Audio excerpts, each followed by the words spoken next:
All right. Obviously, before we talk about the game tonight, one thing I kind of wanted to address with everybody is obviously people probably saw last week Hagen Banks come out of that game. So he went and saw Doc this week. He is getting looked at. He's going to have surgery next week.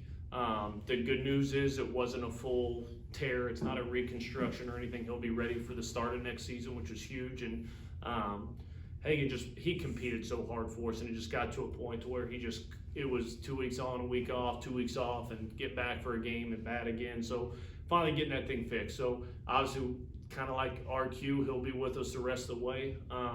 That dude's an unbelievable teammate. He's in my ear trying to tell me not to sack McCants at the end there because he didn't want him to bunt right there. So that dude's invested. He's in. And we'll all kind of overcome that moving forward. But wanted to kind of get that out there. Really, really excited that he is going to come back feeling good. That's the good news of this whole thing, even though we'll be without him for the rest of the year. As far as the game goes tonight, I mean, just a gritty win. I thought the story of the game was our three freshman arms. I mean, Zane Adams gives up 2 in the first, but does an unbelievable job of kind of settling things and making pitches, and I thought he was outstanding for his first, SEC, national television, his first start. That dude didn't flinch. He made pitches and was outstanding. Matt Heiberger, same thing, unbelievable. Tyler Fay, that inning could have blown up, and it didn't. And then obviously turned over to AB at the end. So, it wasn't the prettiest win, but they don't ask you. It's just about being gritty. I told our boys afterwards, I want to be the grittiest, toughest group out on the field. And I thought we showed a lot of toughness, a lot of resilience tonight, and found a way to get it done. And so, obviously, a good way to start the weekend, and 2 big ones coming up, but a heck of a way to start.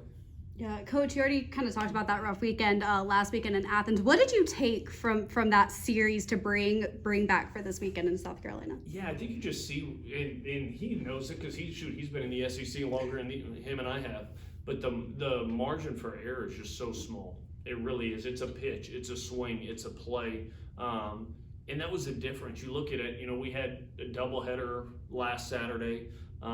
We're in a good spot and get walked off in the first game. I thought we showed a lot of toughness coming back in the second game, and then kind of get beat late there in the 7th. I learned some things as a coach a little bit, and as far as kind of some things I needed to manage a little better. And then Sunday we just didn't play good enough. I think that was the reality. We can look ourselves in the mirror and just say we had plenty of opportunities, we just weren't good enough. So I think you understand, man, like this league's tough. It's a league of bullies, and it's why we're all here. It's what makes it fun. It's what we all love to do.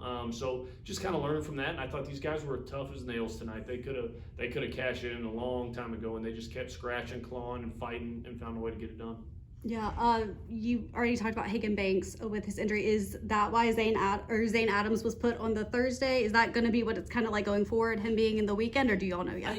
You'll see. Him throwing the ball the way through tonight sure is a vote of confidence for our coaching staff and believing in what he can do. So, I don't know that he will be the guy to lead off every weekend. Some of that was, you have 2 guys go on Saturday, bumping them 2 days short is a lot. So we felt like Zane was the freshest and could give us the best start.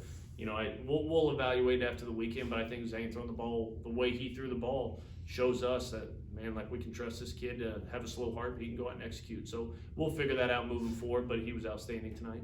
Yeah, TJ, you had the game-tying double late in the game. Can you just kind of walk us through your mindset through that at bat? Well, I saw the first. I was only 1 pitch, so I was sitting fastball. He had a lot of ride. He was up to like 24 inches, so I was really good up for a fastball. Coach Vaughn told me get on top of the ball, and so far this season he told me when he tells me that, I end up hammering something off speed. So he ended up hanging a slider right there, and I was able to just get a barrel on it. It wasn't my best swing, but he got the job done, so I was excited about it. Yeah, and then Evan, you had you scored the go-ahead and what eventually was the game-winning run on a wild pitch. What were you kind of thinking, trying to navigate if you were going to go home? Because I know you almost went that previous at bat and then went back. What was kind of your thought process going through that? No, we work hard at practice with that, and a lot of that's with Coach Papp. And you got to expect the dirt ball every play, and it just so happened it bounced the way where I could score, and was prepared to expect it, and that's just how it ended up. Did you have any doubt, on the run home, that maybe you'd be out? Once I saw it bounce, I knew that I was getting in there. So it's just a matter of getting the first step, being on time, and from there just taking it home. Gotcha. TJ, Evan, you guys played 2 weeks away. How did it just kind of feel being after a kind of crazy 2 weeks with the doubleheader at Georgia, short midweek, and then because of Easter weekend, a short, go around here? What's it kind of feel like being back at the Joe and playing in front of the home crowd for you guys? I mean, the crowd here is always awesome. It's really fun in right field having all the Rangers out there, and playing at home matters a lot. It's a lot of fun. You get your home crowd into it. They played our song, so it's a lot of fun here. Yeah, just piggybacking off that, man. It's in the SEC, all the teams are pretty good. So having the crowd behind you is it's really nice. Playing on the road isn't easy. So I think it's really nice being back here, and it shows that our record's pretty good at home. So I really like playing here, and I enjoy it. So Yeah. nice. Coach, what have you seen from Cade Snell ever since you slotted him in at the DH spot?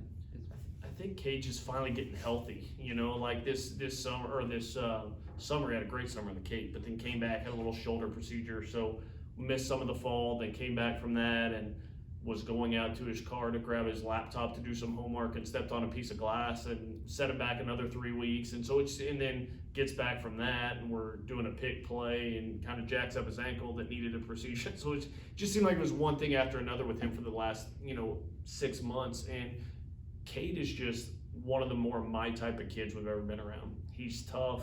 He loves playing. Like, he's just a competitor. And always pretty with Cade. He'll lumber his way through it.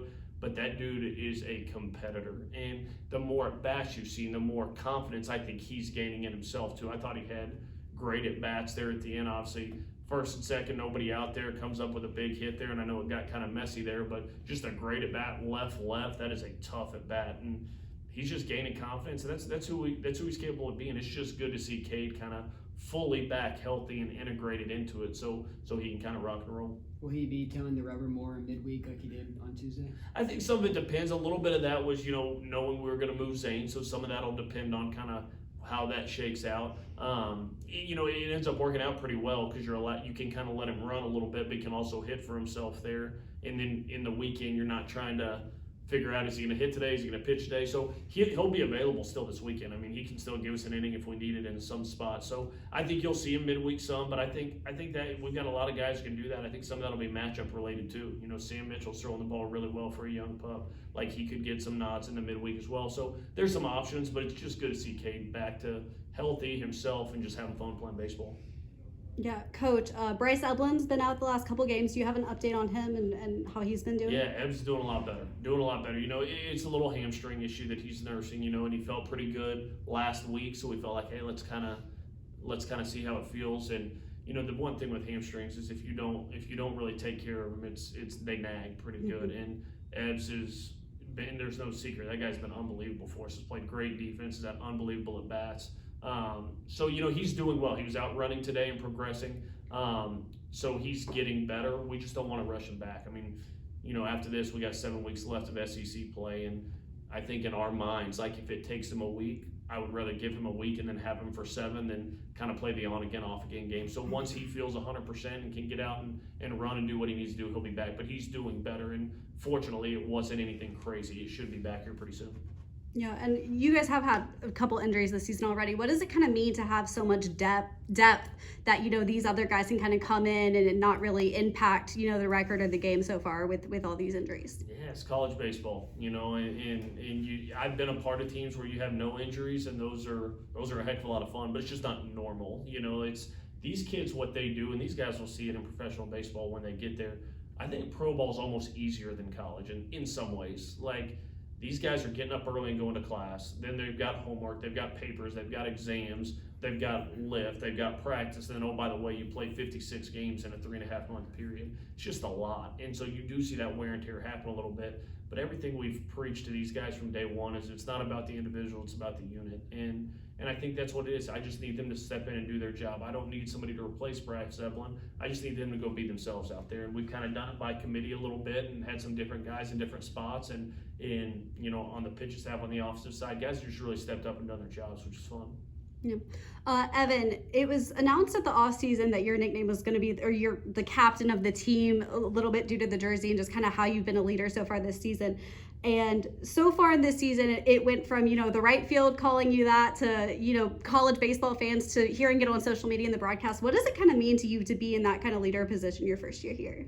I mean, it's really an honor. I've said it a couple times now, but at the end of the day, this team's full of guys who all embody our 3 pillars. So really, I don't have too hard of a job. We got a lot of guys who just want to go out there and win and really care about the team and others.